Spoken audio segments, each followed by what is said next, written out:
Друзі, привіт. Окей.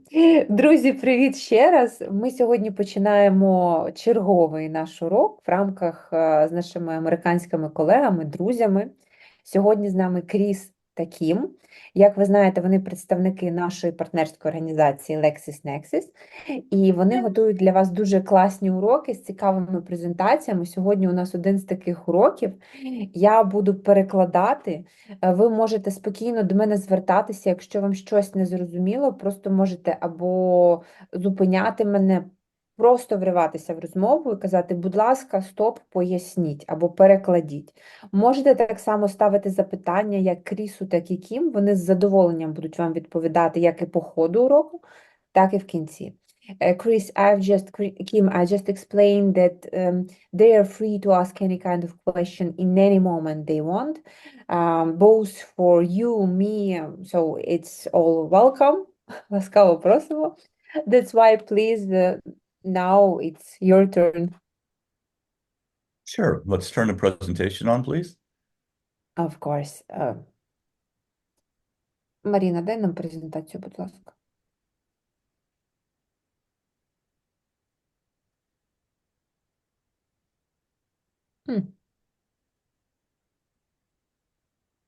There we are. Okay. So let's go to the next slide, Marina, please. Good morning, everyone. So what we always do, my friends, is introduce ourselves in English before we get started on our lessons. So I will go ahead and start, and I will say, good morning. It's my morning. I'm sorry. Good evening for you in Ukraine. My name is Chris. Kim, why don't you go next? Good evening. My name is Kim. Друзі, тепер ваша черга. Можете представитися і назвати себе. Good evening, my name is Ira. Hi, Іра. Hi, I'm Mary. Nice to meet you, Mary.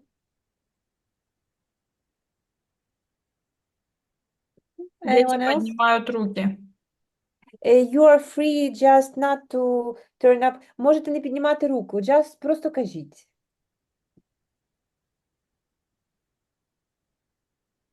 Давайте, хто самий сміливий? My name is Alexander, or you can say Sasha, or Alex My name is from Sasha. Alexander. You are So we have welcome. two slides. Very good. Anyone else would like to introduce themselves?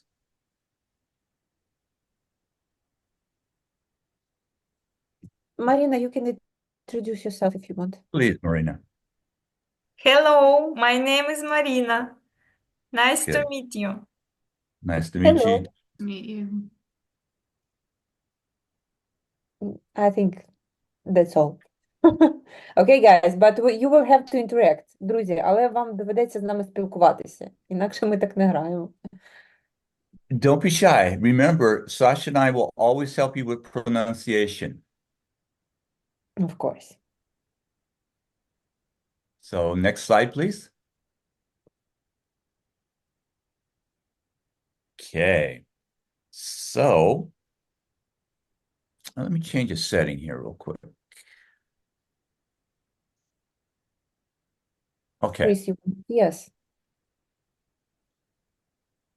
All right. So let's do. So we've introduced ourselves in English. So let's talk about how we greet each other in English. So, like in Ukrainian, we have informal and formal greetings. Так само, як в українській мові, в англійській мові є формальні і неформальні привітання.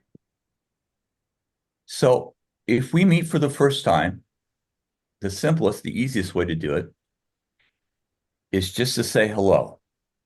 Hello works in both informal and formal settings.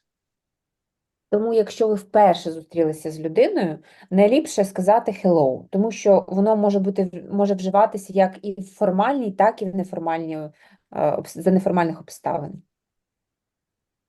Occasionally, there are instances where you have to be a little more formal with somebody. And I'll give you an example. When I talk to President Biden, our president, I always say, "Good day, Mr. President," or I say, "Good evening, Mr. President." That's a very formal situation. So where you would want to be a little more polite with good day, good evening, good morning, good afternoon. Насправді, коли у вас дуже якась така офіційна ситуація, то найкраще все ж таки казати доброго ранку, доброго дня, доброго вечора. Кріс, як приклад, привів ситуацію, коли він вітався з президентом. So now, if we've already met before, we're not strangers to each other. Just saying hello, perfectly fine, perfectly appropriate. Так само, якщо ви вже знайомі з людиною, вживати hello, тобто фактично це таке дуже універсальне привітання, воно теж тут досить підходить. So now when friends meet, we've met a few times, we've become friends, it's fine to say hey or hi. I can say, "Hi, Sasha. Hey, Sasha." It's very casual, very informal because we know each other. Але якщо ви вже з людиною зустрічалися понад ніж 2 рази, тобто ви вже можете сказати, що це ваш гарний знайомий, що ви вже з ним майже друзі, тоді ви можете казати або hi, або hey. Now let's pretend that you're in America for the first time. You meet someone in the cafe or on the street. You can simply say, "Hello, my name is Chris. It's nice to meet you." Very informal, very casual, perfectly fine just to say hello. Давайте уявімо, що ви вперше в Сполучених Штатах, і ви в кав'ярні зустрічаєте когось, відповідно, ви просто кажете hello, мене звуть Саша, і мені дуже приємно з вами зустрітися, познайомитися. And when somebody says that to you, you can just respond with, "It's nice to meet you." It's nice to meet you too. My name is whatever your name is. І якщо ж вам це було сказано, там, привіт, мене звуть Саша, дуже приємно з тобою зустрітися, то ви маєте відповісти, it's nice to meet you too, приємно познайомитися мені так само, мене звуть, і відповідно називайте своє ім'я. Це найнеформальніший спосіб знайомства в Сполучених Штатах. For the most part, America is pretty informal. Більшою своєю частиною американці, вони досить неформальні саме в щоденному спілкуванні. Yeah. So that's it for greetings. Let's go ahead and go to the next slide and do some grammar. All right, so we have to do grammar. So we're going to start off with some pretty simple verb tenses here. Verb tenses show the time that an action takes place. Very similar to how verbs work in Ukrainian. So we have past tense, we have present tense, and we have future tense. Зараз давайте трошки переключимося. Ми пройшли з вами таку вступну частину з Hi, Hello, а тепер трошки граматики. Ми поговоримо сьогодні про дієслова і про найпростіші часи в англійській мові. Це минулий, теперішній та майбутній. So the first tense we're going to look at, the one we're going to look at today, is simple present tense. You use this tense, this verb tense, when an action is happening right now, or when an action is repeated on a regular basis. Найпростіший час, як ви вже знаєте, це simple present tense, це теперішній час. Він вживається тоді, коли якась дія, вона або відбувається зараз, або вона повторюється на постійній основі. So simple present tense verbs have two forms. So the first form is called the base verb. I don't know why they call it, but that's what it's called. So examples of that are the words drink, eat, brush, and study. Саме в теперішньому часі дієслова мають дві форми. Перша форма – це базове дієслово. Наприклад, пити, їсти, чистити, навчатися. So the second form is you take the base form of the verb and you add something on the end, like s, es, or ies. Good examples are drinks, eats, brushes, and studies. If you don't mind, Chris, I will also add here exactly that these are used with he, she, it. So it will be right now here in this form of the. Sasha, you add whatever you think is appropriate. Thank you very much. You speak English better than I do. Actually, no. Друга форма дієслова, до неї, це та сама форма, як і перша, але до неї додається s і s або I і s. Тобто це тоді, коли ви знаєте, ми говоримо він, вона, воно. Тоді ми додаємо, тоді ми не кажемо drink, ми кажемо he drinks, she eats, he brushes, she studies. Тоді ми додаємо ці закінчення. Okay, let's do the next slide. So let's figure out which form of the verb we're going to use for these sentences. So we have to stop and think, what is the subject of the sentence?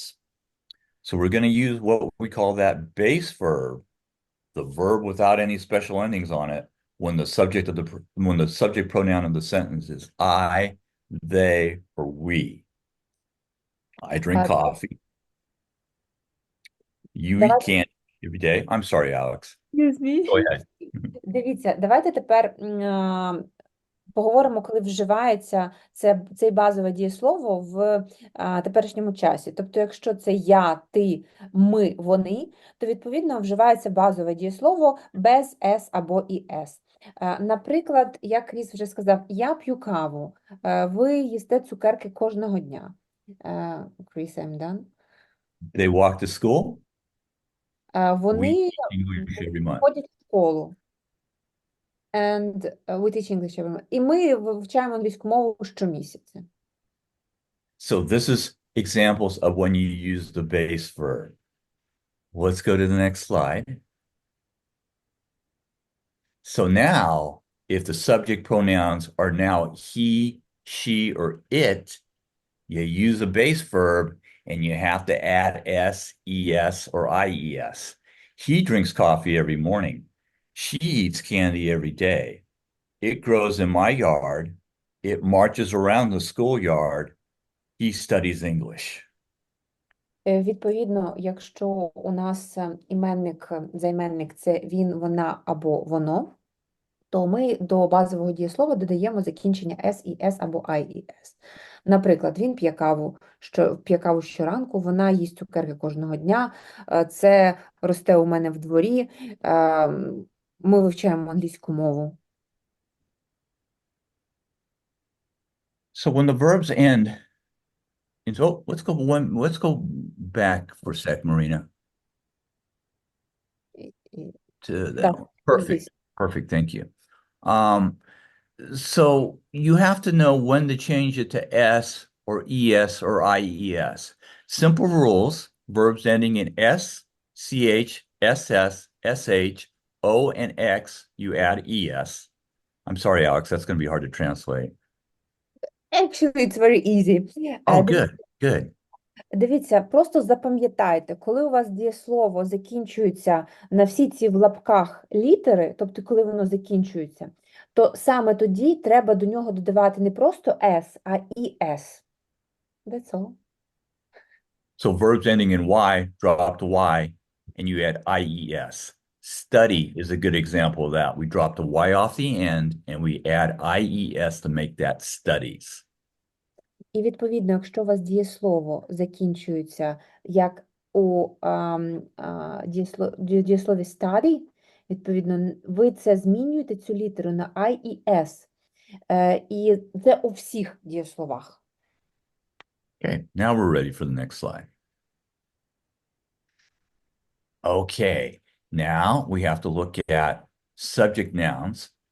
Those are words like student, teacher, teachers, so they can be singular or they can be plural. So if the subject noun is singular, use the base verb and add s, es, or ies. So here's an example. Go ahead, Alex, I'll let you catch up. А тепер давайте звернемо увагу на іменники, які позначають певний предмет. Тобто, наприклад, студент – студенти, вчитель – вчителі, або це так само професія може бути. Якщо цей іменник позначає якусь одиницю просто, тобто це якщо єдине число, то тоді ми використовуємо базове дієслово і додаємо до нього s і s або I і s, як потрібно. So here's an example. The cat, singular subject noun, drinks tea every day. So drink becomes drinks. Drinks tea every day. If the subject noun is plural, so you only use the base verb. So the subject here is cats, that's plural, so that becomes the cats eat every day. Відповідно, ми бачимо на цьому прикладі, якщо у нас один кіт, то він п'є він п'є чай кожен день. It's very interesting cat, Chris, who has this cat. Якщо відповідно цей кіт п'є чай щодня, і тоді ми додаємо s, тому що кіт – це він. А якщо у нас вже коти, і їх багато, то ми s не додаємо. So the cat likes milk in its tea, just so you know. Okay, next slide. So if there's two or more subject nouns or proper nouns are people's names, you use the base verb. And so it's Sasha and Chris, two people, teach English. Now, if it's three, you also use the base verb, or actually I should say if it's two or more, you use the base verb. Відповідно, якщо у вас множина, тобто більше, ніж одна людина або одна тварина, більше когось одного, якщо це два і більше, то ви тоді вживаєте базове дієслово без «с» або «іс». So here's an example. The dogs, cats, and chickens, there are the chickens, they eat every day. So Як приклад, наприклад, собаки, коти і курчата, вони їдять кожного дня. Їх тут дуже всіх багато, і, відповідно, ми вживаємо базове дієслово. very good. So next slide, please. So before we practice, does anyone have any questions? Чи є якісь запитання? Я думаю, ви всі дуже розумні, тому у вас зараз запитань немає. Правильно? Нема. Oh, go ahead.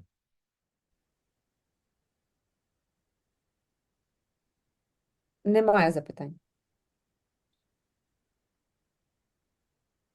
Chris, I think they were telling that they have no questions. No questions. Okay. So let's practice here a little. So here's a sentence, and you're going to tell me what form of the verb do we use. So walk or walks. They pick your verb to school each day. Are you going to say walk? Somebody said walk. That's right. Okay. They walk to school every day. So let's do one more. Where does the dog sleep? It sleep or sleeps on the sofa. Flip. So perfect. I study or studies Ukrainian language. I study. Studies. Perfect. The band march or marches around the school. Marches. Perfect. Sunflowers and tomatoes grows or grow in my yard. Grow. Perfect. 100%. So what do you think? Too easy? Yes. Too easy? Okay. We'll make it much harder next time then, I promise. So I'll make you actually have to think. So, all right. Now, that's it for the grammar. Let's go on to another subject. Next slide, please, Marina. А далі у нас цікавіше. Okay. So, by special request, we've been asked to talk a little bit about student organizations at American universities. In America, we have organizations that are called fraternities and sororities. These are at the university level of school. В Америці є, це я попросила Кріса цю тему проговорити з вами, вона дуже цікава. В Америці в університетах є так звані братства та сестринства. про які ви бачите часом в американських фільмах, часто де фільми про університети. І ми сьогодні про них поговоримо. Yes, Chris? Fraternities, for the most part, are for boys. Sororities are for girls. Відповідно, братства – це для хлопців, а сестринства – для дівчат. Okay. So, and according to my research, there are three kinds of fraternities and sororities: professional, service, and social. So professional, they relate to a profession that someone's studying, like engineering or law or medicine. Service fraternities and sororities, they're more interested in doing things for the community. Maybe it could be environmental cleanup, donating books, helping out older people. Then social is just about having fun and a good time, throwing parties. Відповідно, є три типи братств та сестринств. Перший тип – це професіональний, відповідно, там гуртуються всі відповідно до їхнього напряму навчання в університеті, наприклад, юристи, соціологи, математики. Другий вид – це сервісні. Це тоді, коли в цих братерствах або сестринствах збираються студенти, яким подобається виконувати якусь соціальну функцію, наприклад, або допомагати старим людям, або допомагати притулкам із тварин, або щось на кшталт цього. І соціальні братерства і сестринства – це ті, де збираються люди просто для того, щоб класно відпочивати. Hey, Kim, is there anything you want to add to that? What? Sure. I have two students, my kids, who one is still in college in the university, and the other just graduated last year. Кім розповідає про те, що в неї двоє дітей, які ще навчаються. Один в університеті, один випустився якраз минулого року.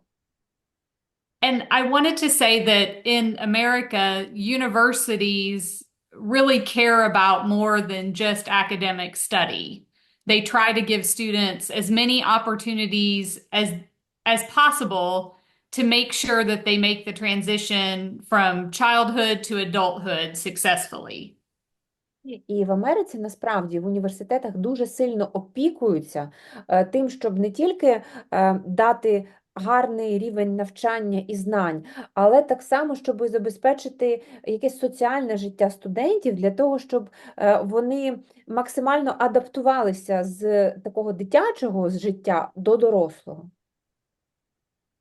So, Kim, your daughter is in a sorority, correct? Correct.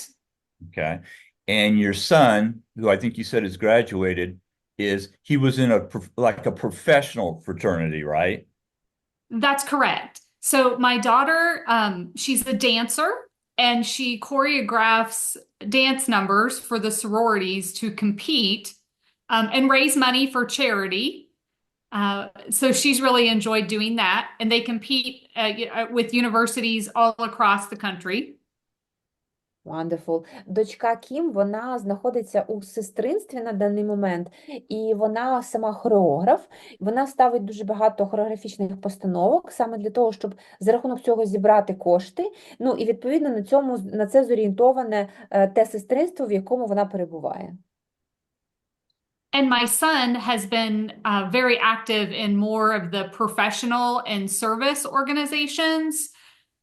He is an engineer now, and in college, he was able to join the student chapter of the American Society of Civil Engineers.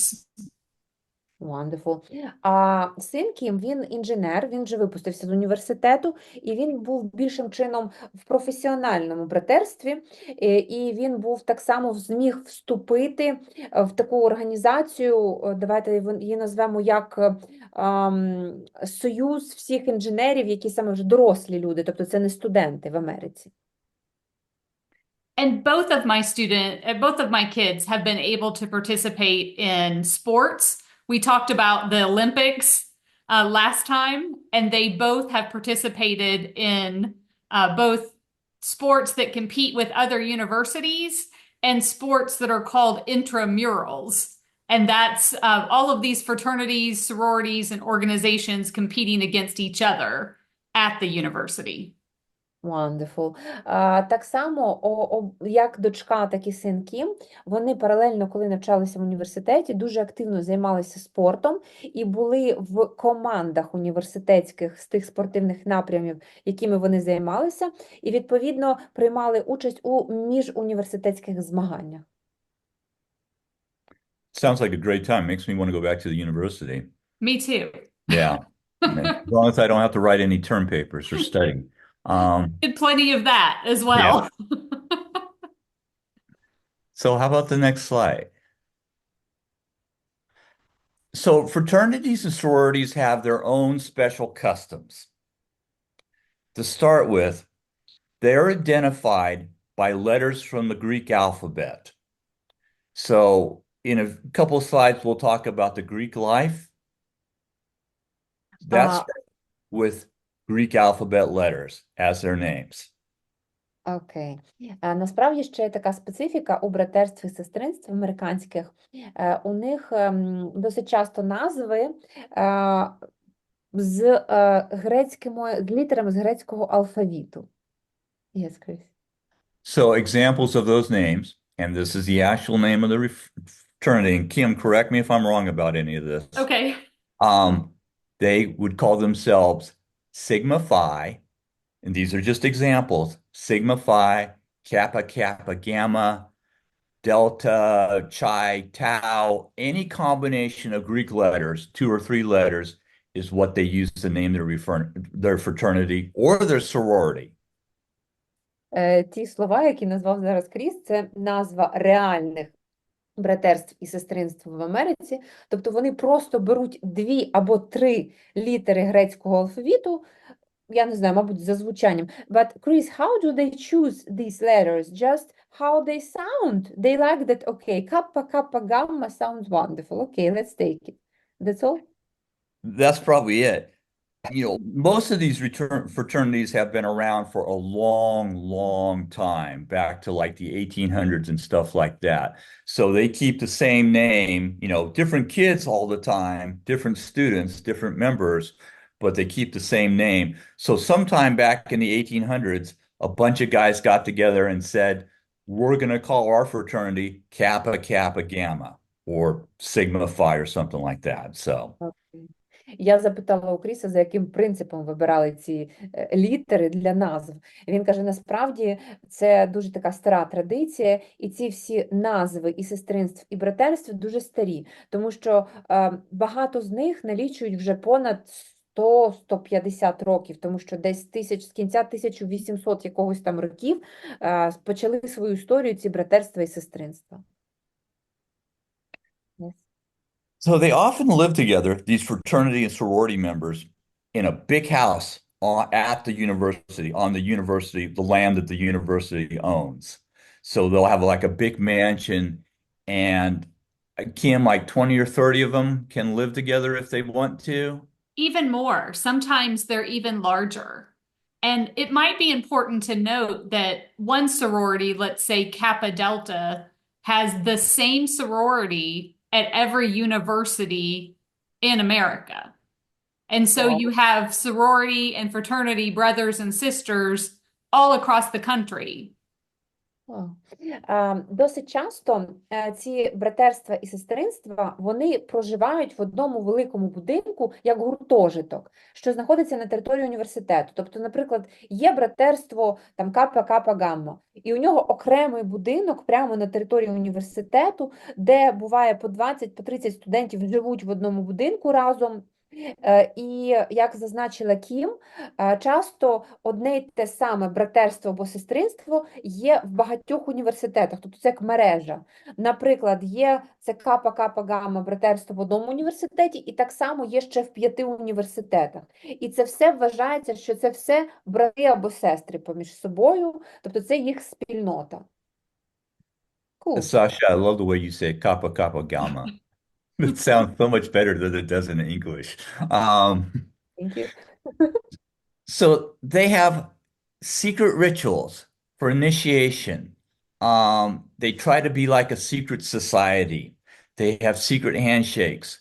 They give each other secret nicknames: Flounder, Pinto, Bluto, Otter, nicknames like those. And then they have secret passwords too, I'm sure, to get in and out of the house or parties or things like that.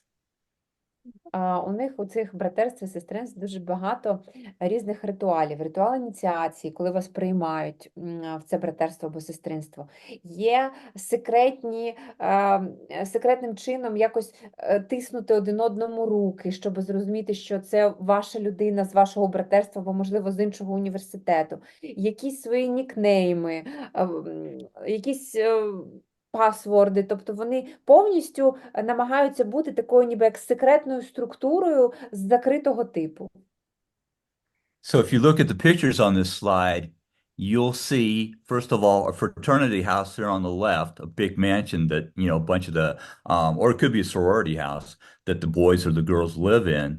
And then over there, the picture on the right is examples of all the Greek letter names, Kappa, whatever, and so on. So let's go ahead and go to the next slide.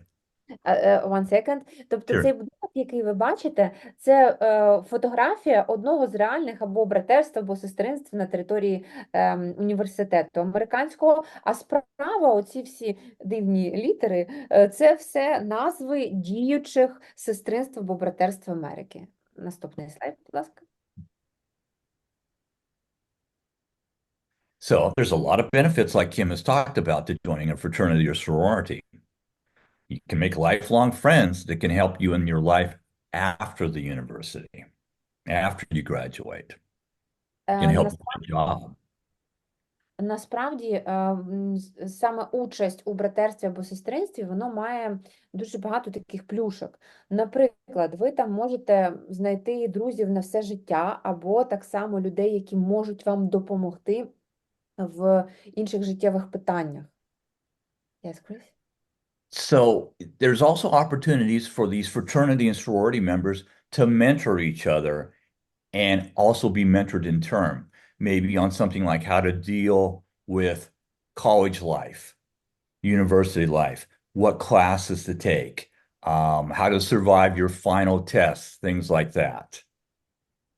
Досить часто вони всередині братства або сестринства підтримують один одного з багатьох питань, що стосуються їх щоденного життя та навчання. Наприклад, коли приходить якийсь новий студент, новачок на перший курс, відповідно, його старші брати по цьому братерству, вони йому підказують, там, як себе поводити з якимось викладачем, який краще обрати курс. Ну, тобто вони менторять один одного. There's also a lot of parties. So there's a lot of fun. Oh, I forgot community activities. Let's do that before we do parties. So like Kim talked about with this, we have fraternities and sororities doing a lot of things that benefit the communities that they live in, not just the universities they attend, but also the surrounding community too. Again, helping older people out, cleaning up parkland, donating books, things like that. Дуже багато активностей саме є соціальних у братерстві і сестринстві, тобто які не тільки стосуються університету, а, наприклад, міста, в якому знаходиться цей університет. Вони досить часто або донатять, якісь книжки збирають, або прибирають в парках, тобто роблять такі акції. Ну і, звичайно, у них дуже багато вечірок. Kim, is there anything you want to add to that? Yes, my daughter's organization has collected school supplies for local schools, and they have raised money for a children's hospital and adopted a child who was fighting cancer to make sure that they get a dream trip, a vacation. That's great. Наприклад, дочка Кім, її сестринство, вони що робили? Вони продавали шкільні товари, і за рахунок цього вони зібрали багато коштів на, саме на допомогу, підтримку тим, хто хворим людям, давайте скажімо так. Yes? Next slide.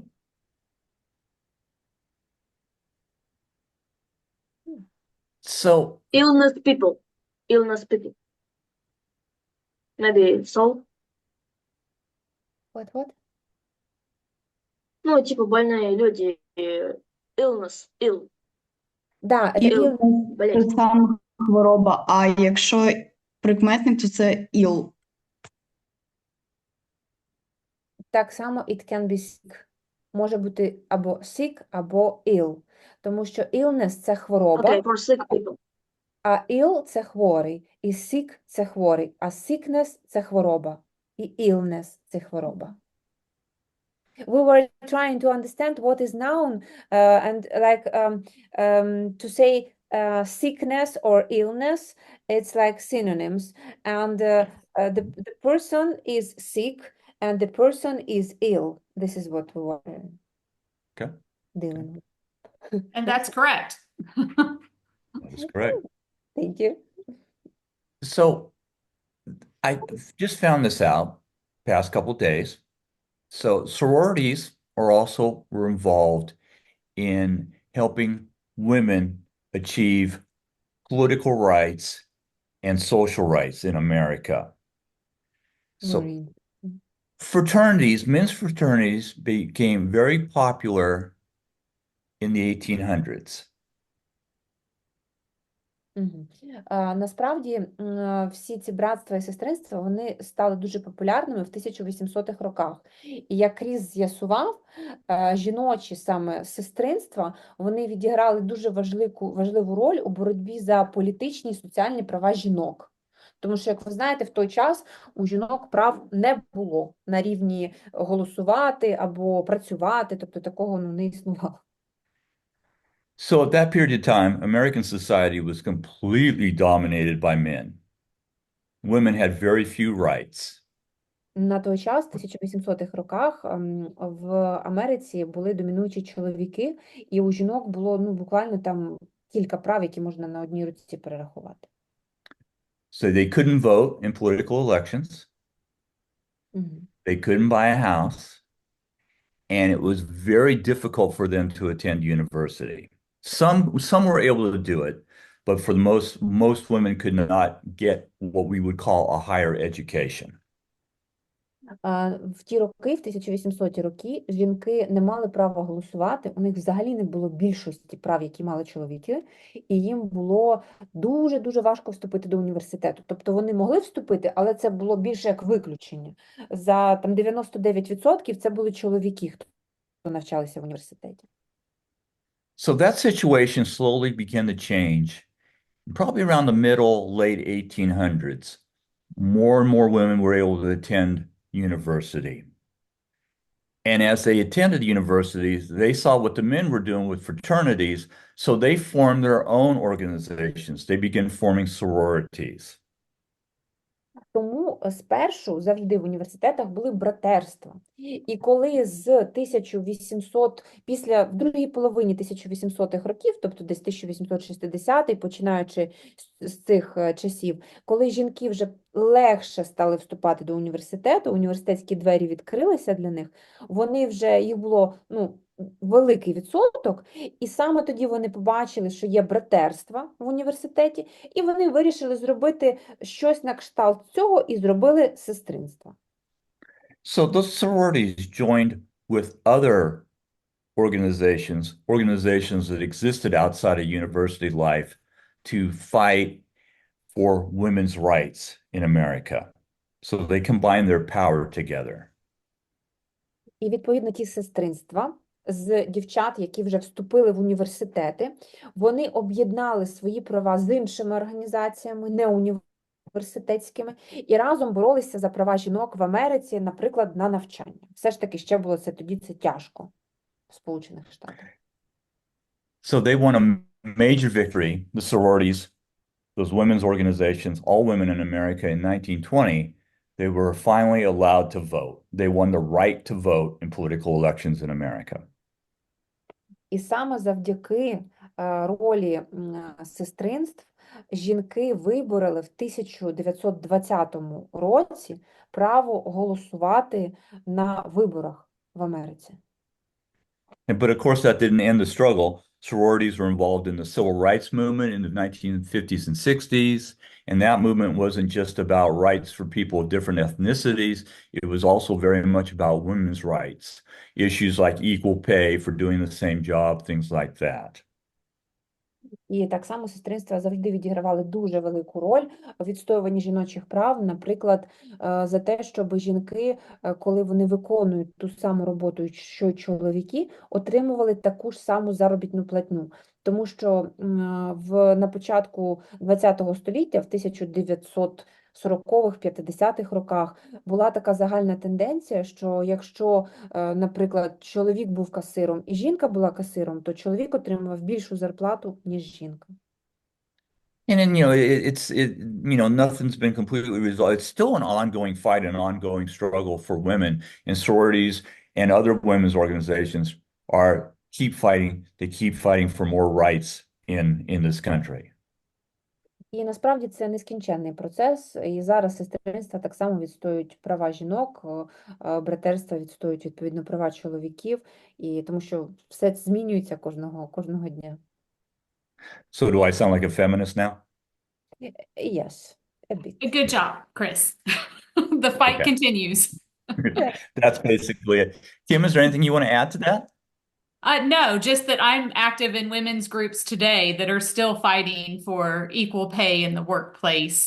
I'm a lawyer by trade, and I graduated a long time ago from law school, but we still have unequal numbers in higher education, in professions like medicine and the law, and countless others. Зараз, просто щоб ви зрозуміли, Кім, вона за освітою юрист, і вона досі, як соціальний активіст, бореться за права жінок, тому що в Сполучених Штатах досі у чоловіків і жінок однієї ж тієї професії різна заробітна платня, тобто у чоловіків вона вища. І так само доступ до освіти, особливо до юридичної освіти або до медичної освіти, у чоловіків набагато легший, ніж у жінок. Тобто все одно дивляться на стать, коли вибирають, хто вступить до університету, хто ні. Fight continues. Okay, radicals here. Radical feminists. So let's go to the next slide. And Kim, this is kind of about what your son was doing, so I'll let you speak to this. Yes, I thought you might like to see pictures of one of my son's more unusual academic clubs that he was involved in while in school. Це реальні фотографії з академічного клубу сина Кім, тобто те, чим він займався паралельно в університеті, перебуваючи в братстві, окрім того, що навчався. As I mentioned, he's a civil engineer now, and he climbs bridges and roads and makes sure that the bridges are safe for vehicles to cross in his career. Зараз син Кім, він вже випустився з університету, як вона сказала, і він інженер. Він займається будівництвом доріг та мостів, і так само він перевіряє, щоб ці споруди були безпечні для великого потоку машин, людей. In school, he was able to apply that knowledge to something called concrete canoe. This is exactly these pictures are representing, right? Cool. That's great. Коли він був в школі, він так само займався каное, як ви бачите. Це називається concrete canoe, але я чесно не знаю, як це перевести повністю. They design and build a canoe out of concrete, like the pavement on sidewalks and roads that you walk on. And yes, it does float. Then they take them to the open water and race in a national competition. And the top left picture, my son's team got third in the nation. Вау. Так, тепер я знаю, як це перекласти. Значить, concrete canoe – це бетонне каное. Тобто, що вони зробили? Вони, коли навчалися в університеті, вони самі розробили каное, яке зробили з бетону, і розробили його настільки правильно, вирахували всі пропорції, що воно дійсно плавало. І більше того, вони на цьому каное взяли участь у національних змаганнях і зайняли 3-є місце. That's very cool. It's awesome. So just so you know, canoes are usually built out of wood or a material that we call fiberglass. So to build one out of concrete and it actually floats, I think is pretty amazing. Тому що насправді каное, як зазначив Кріс, воно, коли робиться, воно робиться або з дерева, або з такого оптоволокна, воно називається, тобто це таке плексіглас. І, відповідно, воно дуже легке. А зробити каное з бетону, щоб воно ще й трималося на воді, ну, це мистецтво. Yeah, Кріс? They spend countless hours in the design and in choosing the materials, using a lot of science to get the right formula to create the canoe and to actually pour it themselves so that it will float and be fast, because remember, they race in them. And you can see in that bottom right picture, they race, the concrete canoes. Насправді вони витратили дуже багато часу, саме вивчаючи з точки зору науки, які саме пропорції і форма має бути в цього каное, для того, щоб воно трималося на воді, і більше того, щоб воно швидко рухалося по воді, тому що вони ж брали участь у змаганнях. That's a really scientist job. Yes. Mm-hmm. So it must weigh a lot. It's very heavy. It takes the entire team to carry it. So most canoes made out of wood or fiberglass, 2 or 3 people can carry them if they're very big. If they're small, 1 person can carry it. But to try to carry one that's made out of concrete. Насправді, одне каное, яке зроблено з дерева, його може, якщо воно невеличке, підняти одна людина, максимум 2 людини.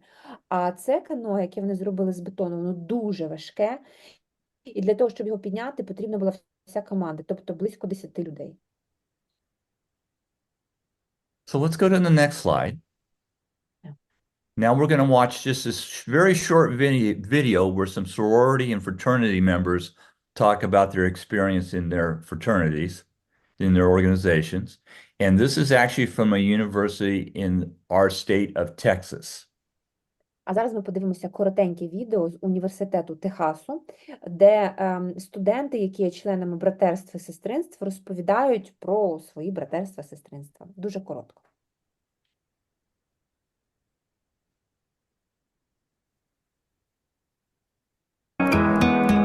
Texas Tech's Greek system is so different from that of other universities because we don't live in our Greek houses.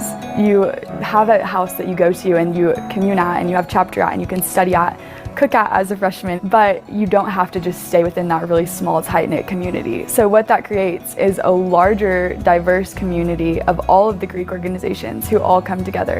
You have to have at least a 3.25 to remain in good academic standing. Otherwise, you have to go to study hours, and then you can't go to fun social events that the organization holds. There are so many opportunities to get involved in leadership. They give you a lot of opportunities to make mistakes, but learn in a very cushioned environment where people will still love you through those mistakes and teach you to learn from them and do better.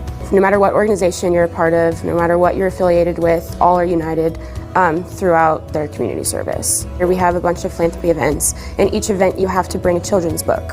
And it has to be new, and you bring either 1 or 2, and that's kind of your ticket to get into the event. And so the whole organization, about 300 girls, that comes out to 600 books that we'll donate to a high school. I did not come into college wanting to go Greek, and it ended up being one of the best things I've ever done.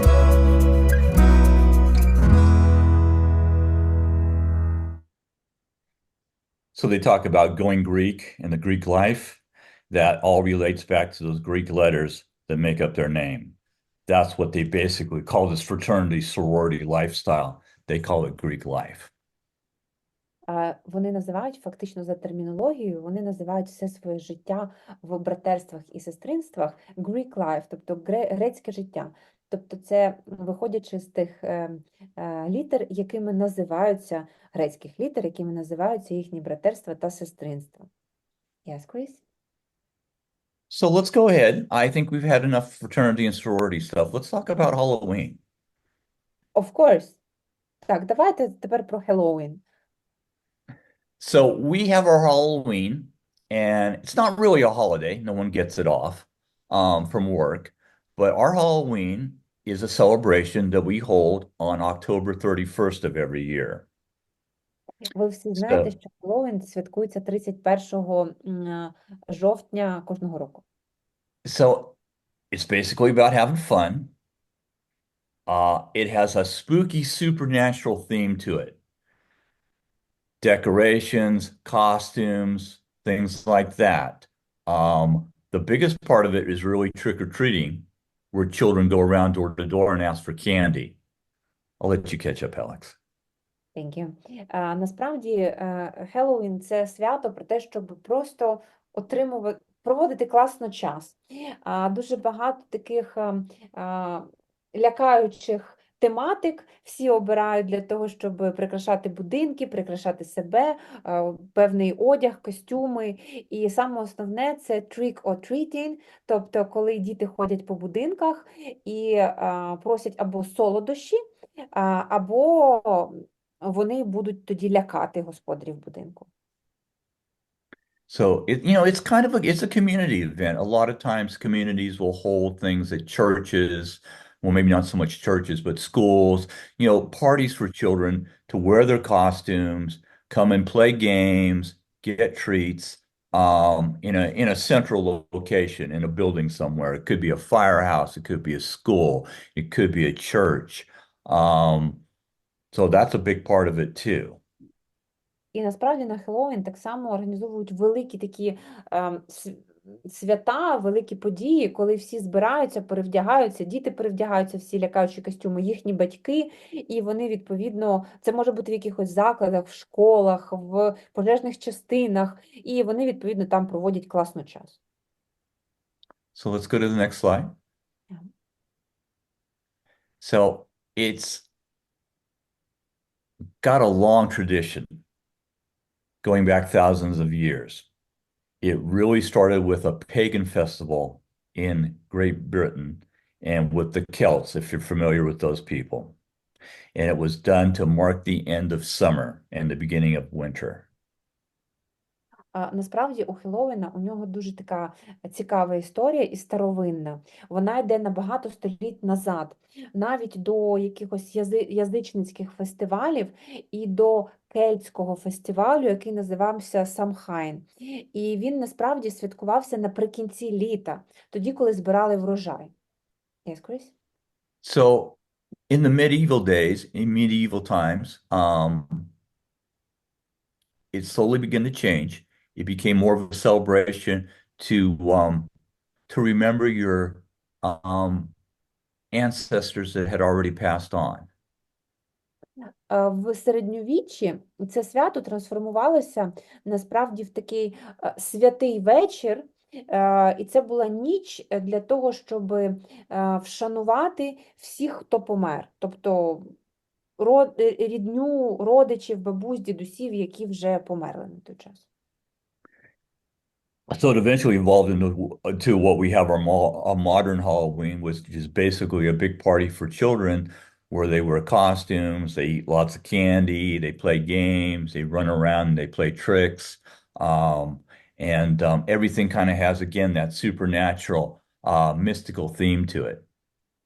А насправді сучасний Хеллоуін – це таке свято, коли це більше таке свято для дітей, коли можна привдягнутися в класні костюми, наїстися смачних цукерок і просто пройтися по сусідам, полякати їх. Yes, Chris? Next slide. Kim, do you want to talk about how your family?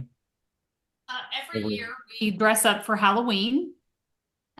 My husband was a teacher. He was the school that you saw during the last session. He's a principal now. But all the teachers are expected to dress up as well as the students, and they have a huge party day at school where they play games and get to dress up in their costumes. And my kids, particularly growing up, loved picking out what costume they were going to be, for any given year. У родині Кім дуже така сильна традиція святкування Хеллоуіну, тому що її чоловік, він директор в школі, і навіть на рівні вчителів в школі є традиція перевдягатися на Хеллоуін, і, відповідно, її чоловік завжди обирає якийсь новий костюм кожного року, а її діти виросли в традиції в сімейній, що вони кожного року вигадували собі якийсь костюм напередодні Хеллоуіну, ким вони хочуть бути. when they would select their costumes, they would all often choose their favorite TV show or movie or cartoon character. Things like a Disney princess or a superhero or a Star Wars character. Those are the kind of things that the kids dress up as. Зазвичай, коли вони обирали, ким саме бути на Хеллоуін, вони обирали костюм якогось відомого телешоу, або якогось серіалу, або мультику. Тобто це була або діснейська принцеса, або якийсь супергерой. Yeah, your costume doesn't have to be scary. It can really be anything that you want, like Kim was saying. Animals, cowboys, astronaut, soldier, or you can do scary. You can do witches, you can do ghosts. Those are always very popular on our Halloweens. Насправді ваш костюм не обов'язково має бути якимось страшним. Ви можете просто перевдягнутися в іншого героя, який є добрим, але так само ви можете і вдягнутися в щось таке страшненьке трошки. So the big part of Halloween for kids is to get candy. And when you're a little kid, that's really the most important part. So when you go, it's called trick-or-treating. You walk around your neighborhood, you go up to your neighbor's house, you knock on the door real loud, and then when they open the door, you yell, trick or treat. Trick or treat. Heard that so many times. Go ahead, Sasha. Насправді, саме основне в цьому святі зараз – це збирати цукерки. Тобто діти перевдягаються, особливо маленькі діти, і вони ходять від дверей до дверей будинків сусідів, стукають у двері, коли їм відкривають, вони кажуть «trick or treat», і, відповідно, чекають, вони зазвичай з якимись мішечками, корзиночками, щоб їм дали цукерок. So the treat, of course, is candy. Candy bars, small candy, big candy, Snickers bars, Paydays, Baby Ruths, Butterfingers, all kinds of candy. I even don't know these names of the candy. No, actually, I know, but I never The tried. Snickers bar, at least. Окей. So candy bars. Кріс зараз перерахував всі види цукерок, які тільки даються дітям. Я з цих цукерок знаю тільки Снікерс, тому їх багато. So, but we can't forget the trick part. So if you go to somebody's house and they don't give you candy, then you get to play a trick on their house. But how? And For there's lots of different things you can do. About which kind? For example, just it will be easier for me to explain. People sometimes throw eggs at a house, or they take toilet paper and decorate the trees. Oh my New God. toilet paper, fresh toilet paper. Okay, it's important. Yes, clean toilet paper. Clean toilet paper. So you take a roll and you throw it up in the tree as far as you can, and it gets caught up in the branches, and it's very hard to get out. That's great idea. Так, друзі, якщо діти стукають в двері будинку і кажуть treat or trick, і їм не дали treat, тобто їм не дали солодкого, то тоді зазвичай що вони роблять? Вони просто тоді роблять якусь таку пакость для цих людей. Зазвичай, що популярне, просто беруть рулони туалетного паперу, як Кріс зазначив, чистого туалетного паперу, це важливо, і закидують їх на дерева, які в садку цього будинку, або навіть беруть сирі яйця і можуть обкидати яйцями будинок. Very nice holiday. We would put firecrackers in their mailboxes. Oh my God. Really? Yes. Так само, коли Кріс... Don't do that. Yeah, that's not a good thing to do. Це не дуже класна штука, але Кріс, коли він був дитиною на Хеллоуін, якщо хтось не давав цукерки, то вони засовували в скриньки для листів петарди. So the moral of this lesson is when you have trick-or-treaters, make sure you have candy. Lots of candy. Саме головна ідея, що треба переконатися, що саме на Хеллоуін у вас є багато цукерок вдома, щоб всі діти були задоволені. At my house last year, we had 200 kids for trick-or-treating. So I buy a lot of candy. Наприклад, до будинку Кім минулого року в двері постукало понад 200 дітей. Тобто вона купила дуже багато цукерок напередодні. That's interesting because I rarely get more than like maybe like 30 or 40. In some places it's still super popular to do it. That's cool. That's great, really. That's a big candy bill though. That's a lot of money. You spend a whole paycheck on candy. It's a lot of fun, and we enjoy Yeah. seeing the kids in their costumes. Oh, the costumes are so creative. They're great. I love that.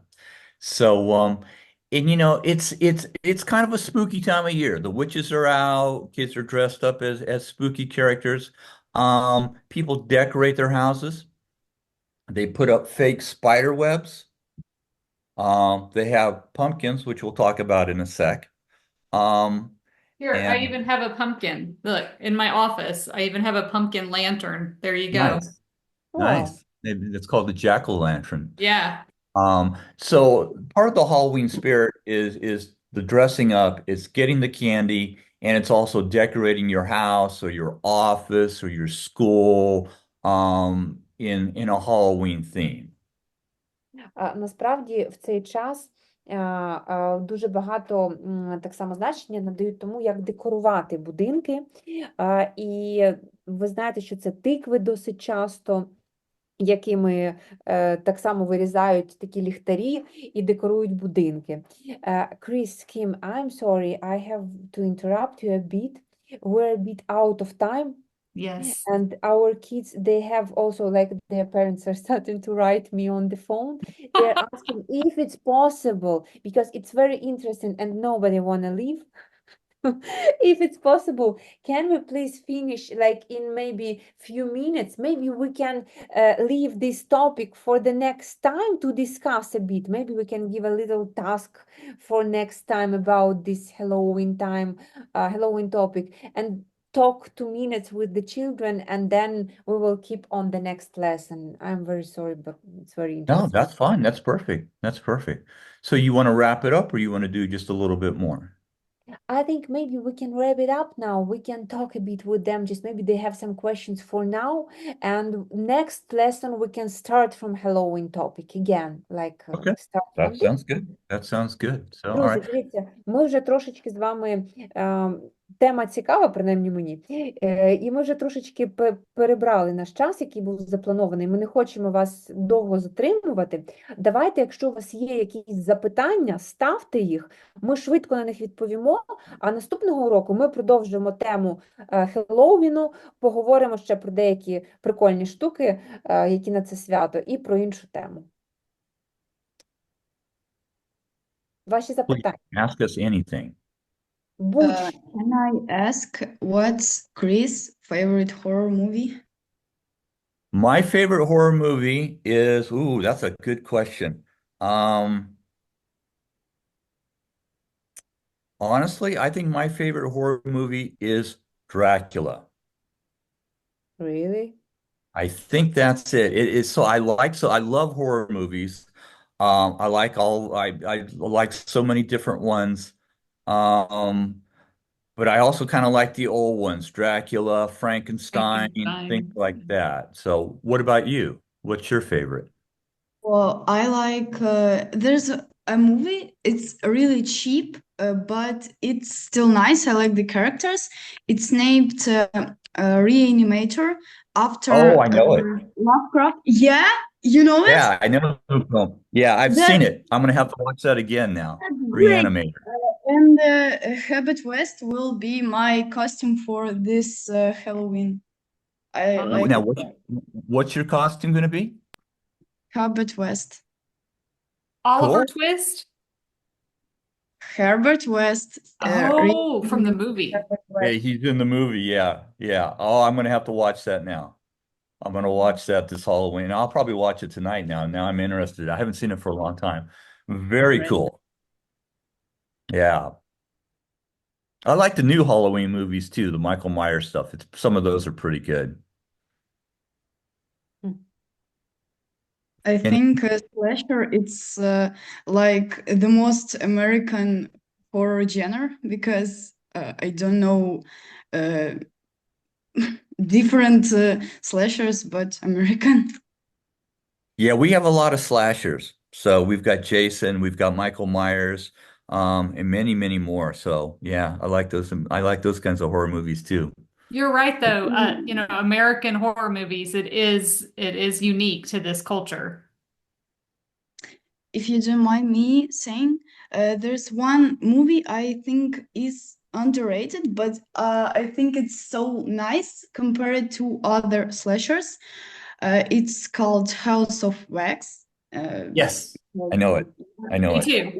This is it's fine movie that just and the my pronunciation is just horrible. Yeah, I Okay, think it's good. I like good. the antagonist and okay, I like Vincent. Vincent Price. Yeah, Yeah, he was great. Vincent is a very interesting guy. Yeah, that's very cool. So, yeah, when you have time, email Sasha a list of your favorite horror movies, and I'll look over your list. That'll be fun. That would be great. That would be great. That's Надсилай cool. мені листа, я тоді відправлю його Крісу, і він його доповнить. Можливо, якісь цікавими фільмами для тебе. Oh, fine, because horror movies, that's right now the only thing I do at home. I think that's very cool. So, Okay, I'll do. дуже класно. Вау, Кріс. Anything else? Ще запитання?